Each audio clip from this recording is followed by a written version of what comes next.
Hello friends, welcome back to my channel. Tollywood hero Allari Naresh తన మొదటి cinema అల్లరితోనే hit కొట్టి ఆ సినిమా పేరునే తన ఇంటి పేరుగా మార్చేసుకున్నాడు. తర్వాత కామెడీ సినిమాలతో స్టార్డమ్ సొంతం చేసుకున్నాడు. కామెడీ సినిమాలకే అంకితం కాకుండా గమ్యం, శంభో శివ శంభో, నేను వంటి భిన్నమైన రోల్స్ కూడా చేసి మెప్పించాడు. ఇక పర్సనల్ లైఫ్కి వస్తే 2015లో అల్లరి నరేష్ విరూప అనే అమ్మాయిని పెళ్లి చేసుకున్న సంగతి తెలిసిందే. ఈ దంపతులకు ఓ పాప కూడా ఉంది. ఆమె పేరు అయానా. అయానా రీసెంట్ గా తన 9th బర్త్డే జరుపుకుంది.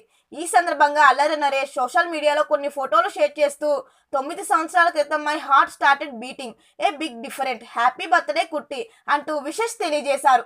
మరిన్ని వీడియోల కోసం మన ఛానల్ని సబ్స్క్రైబ్ చేయడం మర్చిపోకండి.